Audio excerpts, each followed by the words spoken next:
Louvado seja Deus. Assim, em pé como estamos, abra sua Bíblia em Apocalipse, capítulo 3.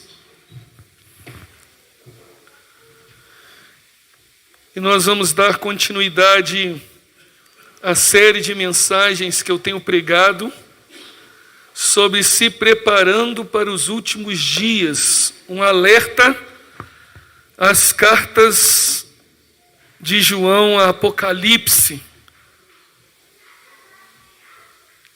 E nós estamos chegando aos finalmente. Faltam 2 igrejas para a gente meditar e ver e aplicar sobre alguns princípios que vão nos levar a se preparar para os últimos dias. Apocalipse, capítulo 3, de 7 a 13. Nós leremos só o versículo 8, mas não feche sua Bíblia, que ao longo da mensagem nós estaremos lendo os outros versículos. Apocalipse 3, versículo 8, amém?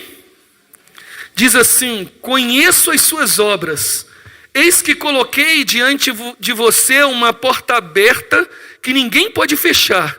Sei que você tem pouca força, mas guardou a minha palavra e não negou o meu nome.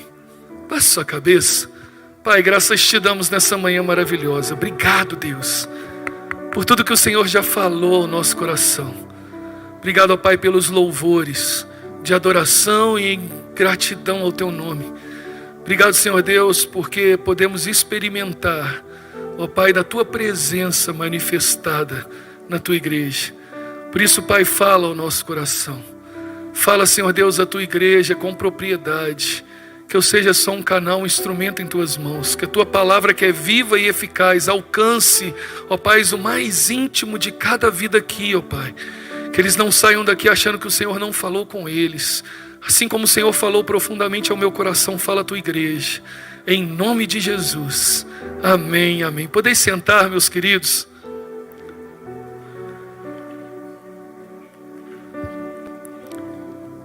Como eu disse, nós estamos chegando ao finalmente. E eu tenho uma preocupação muito grande, meu querido, porque eu trago para a igreja aquilo que Deus quer falar, principalmente porque Deus fala em mim primeiro. E ao longo dessas mensagens sobre a carta de Apocalipse, algo começou a suscitar no meu coração. Eu falei: Senhor, misericórdia. Porque, sendo sincero, é uma cacetada atrás da outra. E aí eu falei: Senhor, será que a igreja vai conseguir passar por essas cartas? E aí Deus, nessa semana, falou: calma aí, eu vou dar um renovo hoje. Porque, meu querido, a igreja de Filadélfia é uma igreja junto com Esmirna que não teve nenhuma acusação. Se nós pudéssemos imaginar hoje, no tempo contemporâneo, e nas manchetes gospel, teria a igreja de Filadélfia, a manchete assim: Filadélfia, só elogios de Jesus. Seria essa manchete. Talvez até diferente de muito do que a gente tem ouvido hoje, que quando nós ouvimos uma manchete com teor gospel é para escândalo e para denegrir a imagem do evangelho. Olhando para a igreja aqui, meu querido, talvez a gente ocorra no erro de achar que é a igreja perfeita. Porque quando nós lemos aqui o texto e o que Deus está falando, a igreja de Filadélfia dá um desejo de falar assim: cara, eu quero fazer parte dessa igreja, essa igreja é perfeita. O que eu tenho para trazer para o seu coração, meu querido, não existe igreja perfeita. E se você souber que tem uma igreja perfeita, não vai lá, porque você vai contaminar a igreja. Porque nós não somos perfeitos. Nós somos pessoas que estamos buscando essa unidade de viver em comunhão e alcançando a perfeição não aqui, mas a perfeição que Cristo nos reservou na eternidade. Por isso nós estamos nos preparando para os últimos dias. Por isso nós, olhando para essas cartas, olhando para o texto, nós então começamos a imaginar como será na eternidade. Quando nós olhamos para esse contexto, meu querido, o que nós possamos entender é que a igreja de Filadélfia não tem nenhuma acusação, porque apesar das suas imperfeições, apesar das suas lutas, apesar das adversidades, ela permaneceu fiel. Diz o versículo 8 que a gente leu: olha, você tem pouca força. Você não é perfeita, mas você, o que fez? Permaneceu na minha palavra e guardastes o quê? O meu nome. Talvez, meu querido, nós precisamos aqui entender, e nós vamos aprender hoje, que não é na nossa força, mas é na força no nome de Jesus. É isso que Jesus ensinou os discípulos. Por isso eu convido nessa manhã a gente examinar os princípios e valores aqui mencionados na igreja de Filadélfia e começar a nos encaixarmos nesse modelo. O cuidado só que eu quero que traga que a gente tem que tomar cuidado com modelos. Porque muitas das vezes os modelos passam uma imagem errada de perfeição. Em nenhuma maneira aqui a igreja da Filadélfia vai passar isso, apesar de que dentro do princípio aqui, ela é um modelo para aquelas igrejas e para nós hoje. O que nós precisamos olhar para essa igreja e imaginar quem é o Jesus dessa igreja. Por que ela permaneceu fiel? Por que ela guardou a palavra? Por que, meu querido? Porque Jesus é alguém para essa igreja. Em que condições essa igreja viveu para que ela continuou sendo fiel a Jesus?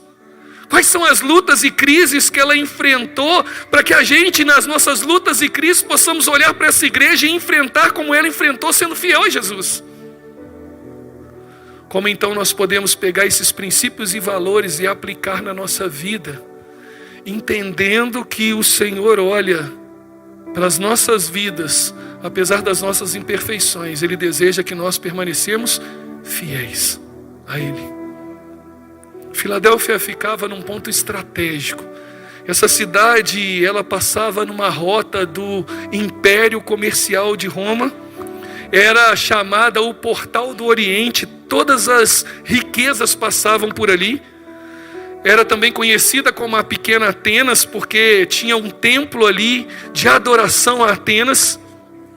Tinham vários templos de adoração, e algo que tinha em relação, e na minha visão um problema ali, é que ela era suscetível a vários terremotos. Tinham vários abalos sísmicos. Ela, dentro desse contexto, então, ela sofreu alguns terremotos junto com Sardes, e as pessoas tinham medo de viver naquela igreja e naquela cidade. Elas então viviam em lugares afastados da cidade, iam lá comprar e depois saíam por causa dos abalos sísmicos. Elas tinham medo dos terremotos. Era muito influenciada por uma cultura helenista, uma cultura em que valorizava a alma mais do que o corpo e falava: olha, você pode fazer o que quiser com o seu corpo que não afeta a alma. E as dificuldades que essa igreja passa eram as mesmas que as outras igrejas passavam. Mas a diferença é que ela permaneceu fiel. Ela continuou honrando ao Senhor. Manter-se fiel, meu querido, em locais onde há idolatria, onde há imoralidade, sempre um desafio para nós. Permanecer fiel ao Senhor, testemunhando verdadeiramente de quem somos, se somos cristãos de fato, no lugar onde a gente convive, onde pessoas se dizem cristãs e não são. Lembro um tempo atrás, um testemunho da minha esposa, eu escrevi um texto para Ultimato: diferente no mundo de iguais.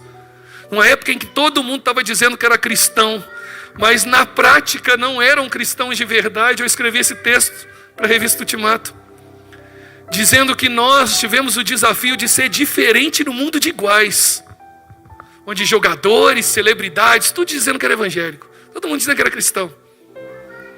Nós precisávamos mostrar que de fato quem eram os cristãos, e a igreja de Filadélfia, dentro desse contexto de igreja, ela demonstrou quem eram os cristãos de verdade, quem era a igreja verdadeira. Quando eu olho para essa igreja, nós precisamos descobrir, e nós vamos descobrir quem era o Cristo dessa igreja.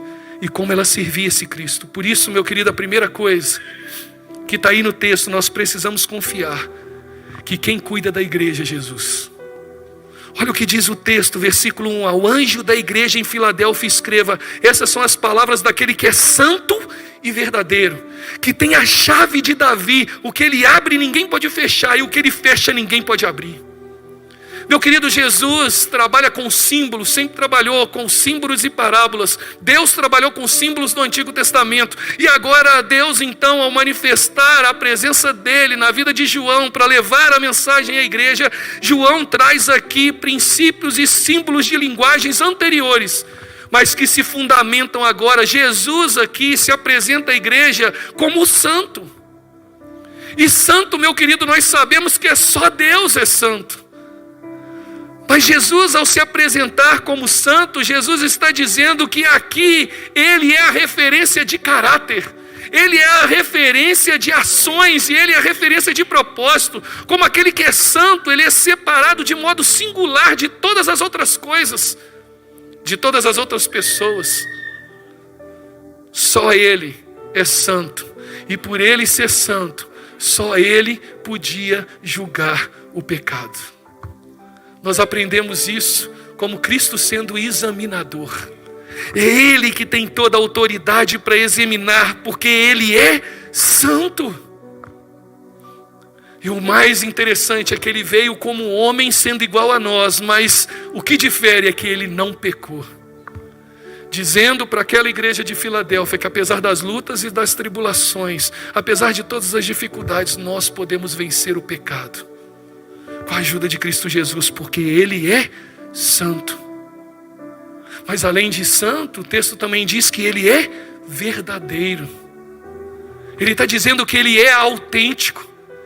É Ele que é o único que pode trazer a verdade latente aos nossos corações. Ele é o único que pode nos convencer do pecado, da justiça e do juízo. Através da ação do Espírito Santo em nós, Ele é o verdadeiro.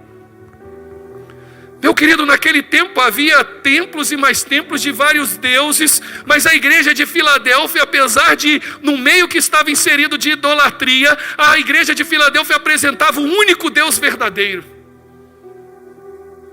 É isso que Paulo declara lá em 1 Coríntios 8, 5 e 6. Pois mesmo que haja os chamados deuses, quer no céu, quer na terra, como de fato há muitos deuses e muitos senhores, para nós, porém, há um único Deus, o Pai de que vem todas as coisas e para quem vivemos, e um só Senhor Jesus Cristo, por meio de quem vieram todas as coisas e por meio de quem vivemos.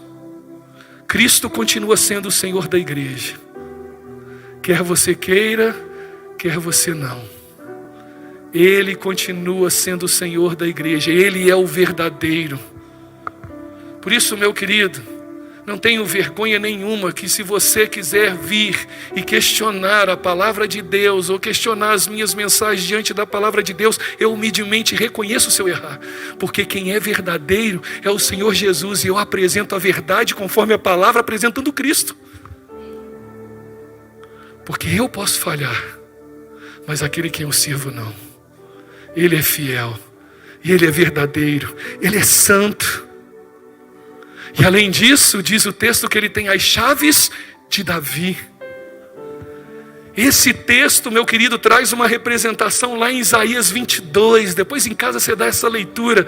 Isaías 22, de 15 a 25, vai falar de um reinado, de alguém que tem todo o poder e toda a autoridade. Ali, meu querido, era a representação de Jesus. Uma das promessas de Deus a Davi é que não faltaria um rei em sua casa, que reinaria sobre toda Israel. Essa promessa se cumpriu em Cristo Jesus. Ele tem as chaves de Davi. Ele é o Rei dos reis, Senhor dos senhores. Meu querido, essa promessa se cumpriu em Cristo porque Ele nasceu da raiz de Davi, para se tornar o grande Rei dos reis, mas não de um reino terreno, é de um reino eterno. E essa representação das chaves de Davi, que Ele abre as portas e fecha as portas, meu querido, Ele tem a chave do inferno e da morte. Ele tem essa chave, porque Ele morreu e ressuscitou. Tragada foi a morte, tragada nada foi então o inferno. Olha, Jesus tem o poder de abrir, tirar-nos da sepultura e colocar no reino eterno. Quando ele declara isso, Cristo é o Senhor da ceifa e o cabeça da igreja. Ele que tem o poder e a autoridade sobre nós, Ele que tem o poder, porque Ele foi dado o poder na terra e no céu. É isso que Paulo declara em Romanos, capítulo 8, no final. Ele tem toda a autoridade acima de principados e potestades. Ninguém pode impedir o seu reino. Cristo é o dono da salvação e do reino. Ele pode nos entregar pela graça a um lugar eterno. Porque não há outro caminho, não há outra porta que possamos passar, meu querido. Viver longe de Cristo é viver uma vida condenada. A carta aqui está direcionada a uma igreja que tinha sinceridade e humildade. Por isso Cristo vem a ela dizendo: olha, a sua esperança não é em vão, pois vocês guardaram o meu nome.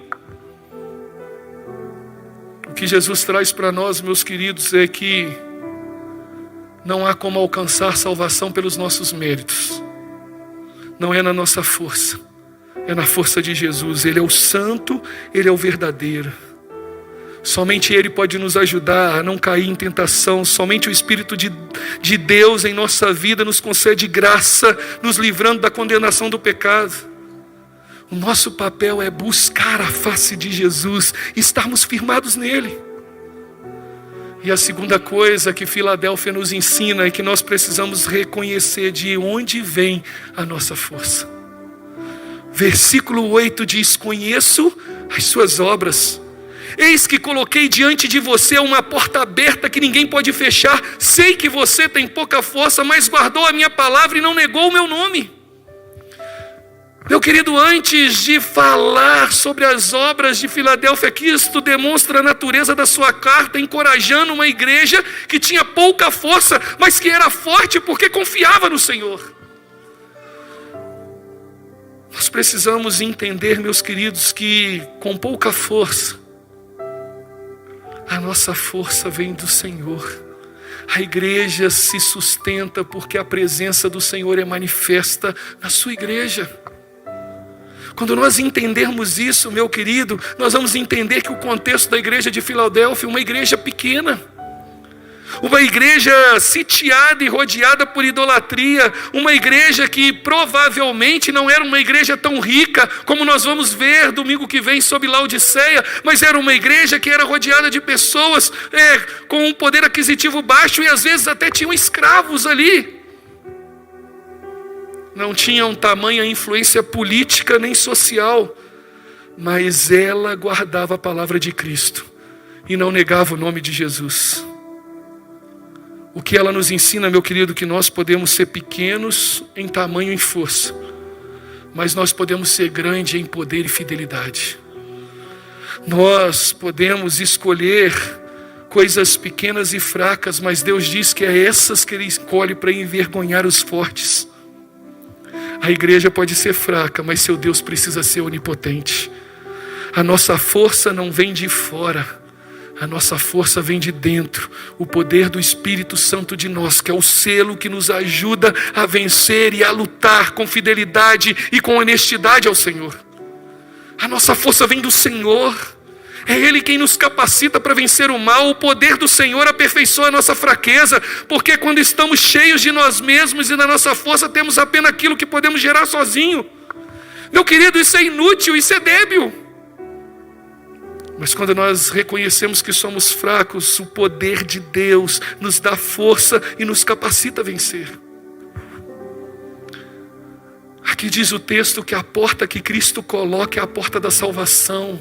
É a porta do Evangelho, é a porta da fé, é a porta da esperança, de acesso ao Pai, do alívio para aqueles que amam e guardam a sua palavra. Cristo tem a chave, Ele abriu a porta, meu querido, Ele colocou diante da Filadélfia e coloca diante de nós.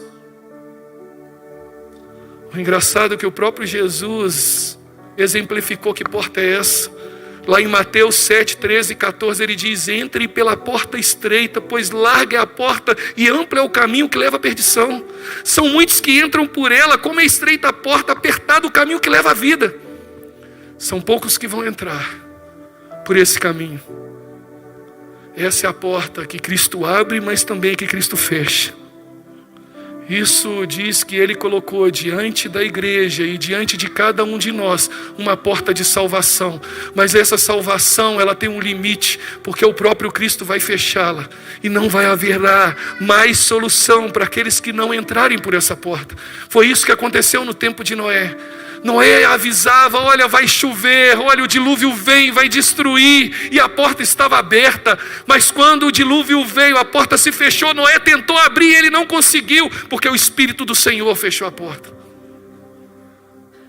Isso traz, meu querido, que nós continuamos permanecendo fiel, e nós precisamos lutar com as nossas forças, com as nossas armas, mas acima de tudo, com a arma que Cristo concede.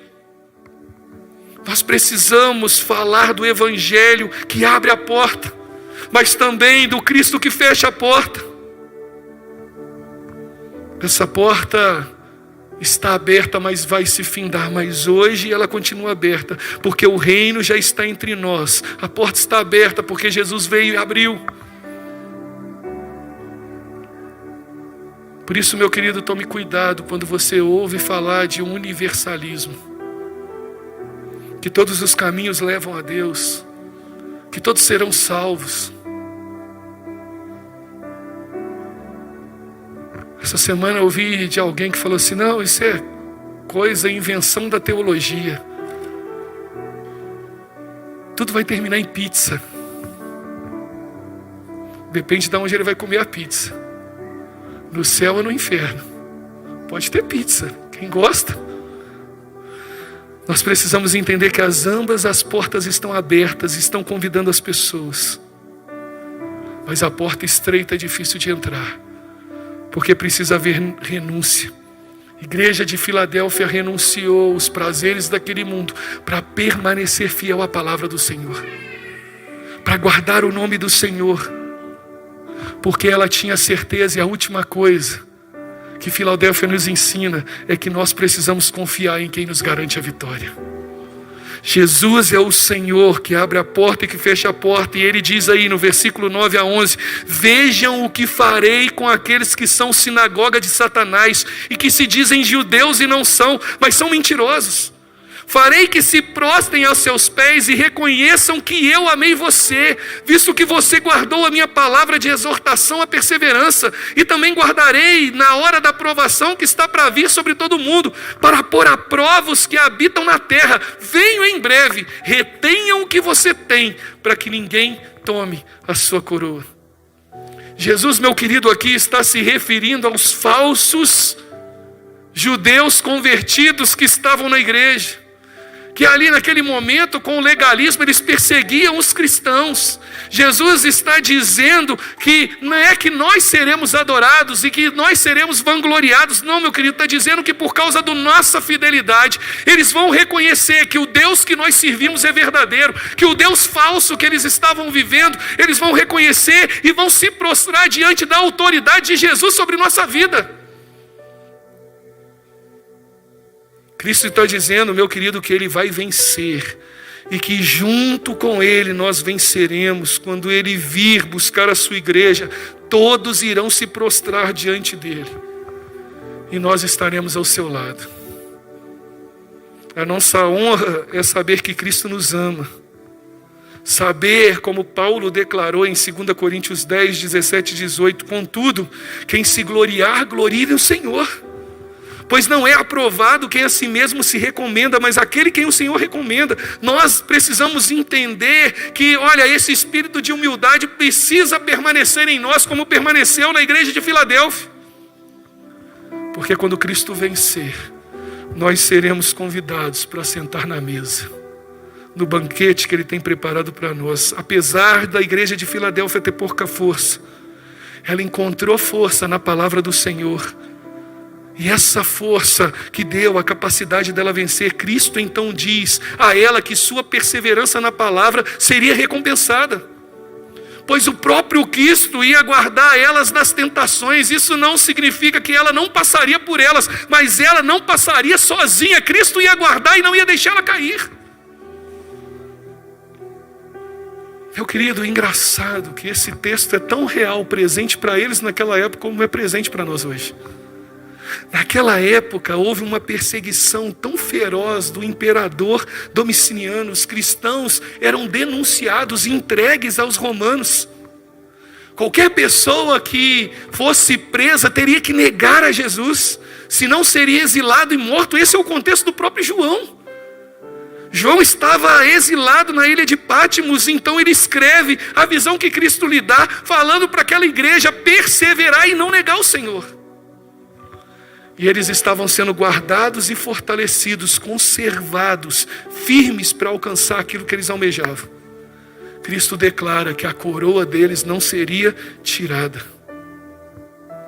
O que traz para nós, meu querido, que apesar das lutas e tribulações que nós temos enfrentado, apesar desse falso evangelho sendo anunciado, Jesus está dizendo: permaneçam na minha palavra, permaneçam em mim, e eu vou te ajudar no dia da tribulação, eu vou te fortalecer, eu vou te conservar, olha, eu vou fazer que você alcance a coroa da vida. Por isso tenha bom ânimo. Como ele venceu, nós também venceremos. Às vezes, meus queridos, as lutas vêm, às vezes as dificuldades vêm, nós pensamos em desistir, nós pensamos em abandonar, nós pensamos em fugir, mas não é isso que a palavra está nos ensinando, não é isso que a igreja de Filadélfia nos ordena. Olha, ela diz: olha, sejam perseverantes, guardem a palavra do Senhor com paciência, guardem a promessa que Cristo tem para nós. Tudo o que Cristo diz vai se cumprir. A palavra dele não falha. Nós precisamos estar firmados nessa palavra e não sermos levados por circunstâncias, independente do nível que ocorra. Negar a Cristo agora não é uma opção, porque ele mesmo diz no finalzinho: venho em breve. Retenha o que você tem para que ninguém tome a sua coroa. Cristo prometeu que vai voltar. Essa tem que ser a nossa esperança, porque ele vai buscar a sua igreja do mesmo jeito que ele veio. Ele vai voltar, porque se ele veio morrer na cruz por mim e por você, se ele ao terceiro dia ressuscitou, ele disse: olha, venho em breve. Cristo nos manda guardar aquilo que temos, a nossa fé nele, para que recebemos dele a nossa vitória. Essa tem que ser a certeza e essa a esperança. Nessa semana eu perdi um grande amigo, apoiador do ministério, quando eu estava iniciando no ministério ali na Igreja Batista da Graça. Desde pequeno teve lutas e lutas com a sua saúde. Alguns momentos ele sentia dor para estar tocando louvor.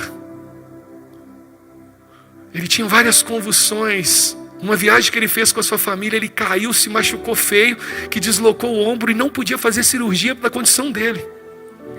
Ele foi impedido de tocar o baixo. Mas sabe o que estava no coração dele? Ele amava o Senhor. E ele chegou para a mãe dele e falou assim: mãe, eu não posso tocar baixo, mas eu vou tentar tocar bateria. Os últimos dias dele na Igreja Batista da Graça, ele estava tocando bateria. Porque o baixo precisava fazer as notas em cima, tinha que estender o braço. Bateria não, era só aqui, ó. E ele estava no louvor, tocando, glorificando a Deus no louvor, porque o melhor lugar para estar, na visão dele, era na presença do Senhor, porque ele tinha certeza que Cristo ia voltar, e se Cristo não voltasse, ele ia encontrar com ele.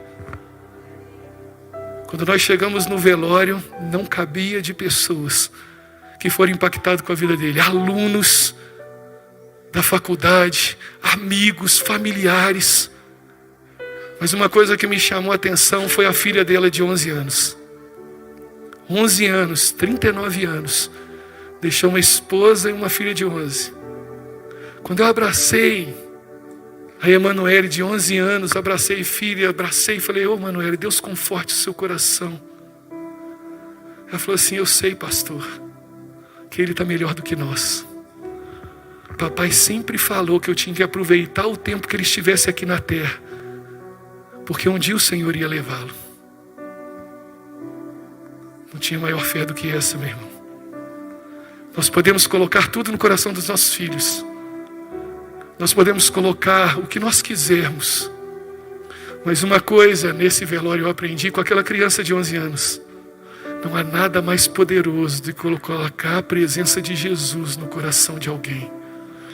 Pode vir lutas, pode vir tribulações, pode vir dificuldades, mas a fé não pode ser tirada. Por isso que a igreja de Filadélfia foi exaltada. Olha, perseveraram na minha palavra e guardaram o meu nome. A palavra diz que se esperarmos, nós precisamos estar prontos, assim como as 5 virgens prudentes, com óleo na botija. E aí então ele termina concluindo o texto. Diz aí o final do versículo: farei do vencedor uma coluna no santuário do meu Deus, e dali ele jamais sairá. Escreverei nele o nome de meu Deus e o nome da cidade do meu Deus, a nova Jerusalém que desce do céu da parte de Deus, e também escreverei nele o meu novo nome. Aquele que tem ouvidos para ouvir, ouça o que o Espírito diz à igreja. Farei do vencedor uma coluna no santuário de Deus. Meus queridos, nós aqui na terra, permanecendo fiéis ao Senhor, perseverando na palavra e guardando o seu nome, nós somos colunas de Deus para aqueles que estão vacilantes. Nós somos coluna de Deus para aqueles que têm uma fé dúbia, duvidosa.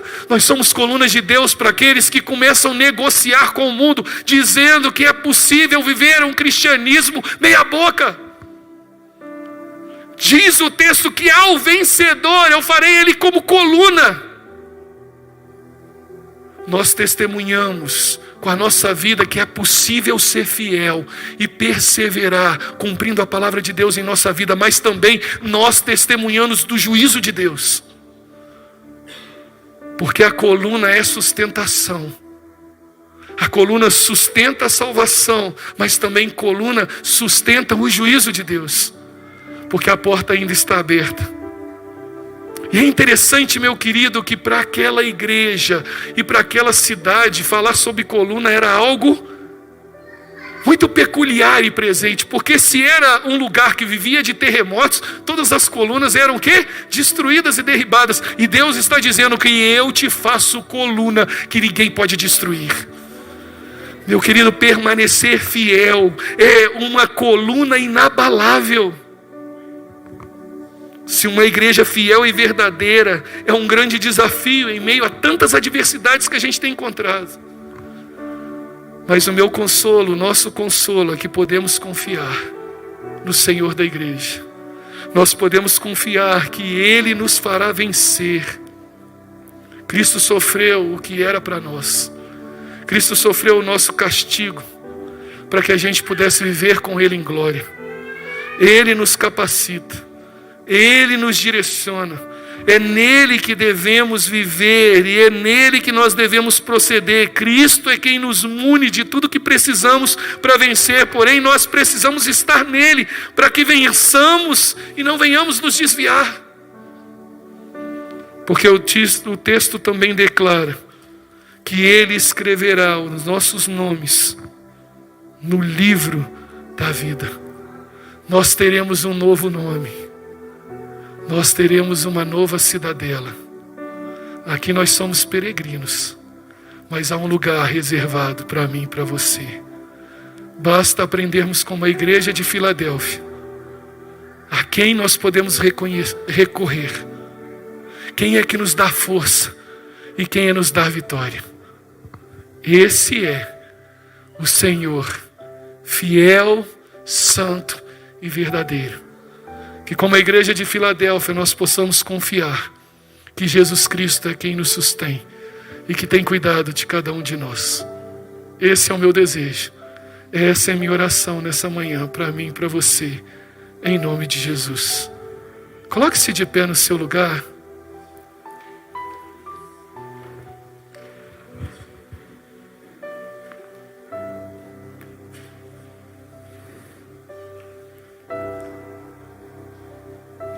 Meu querido, eu não sei como está a tua vida. Não sei quais lutas você enfrenta, quais as dificuldades que você tem enfrentado.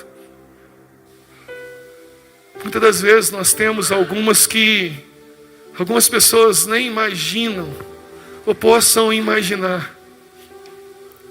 Mas o que eu tenho aprendido nessa série, e o que Deus me falou sobre a igreja de Filadélfia, é que nós precisamos estar mais perto de Jesus. Nós precisamos estar mais próximo dele.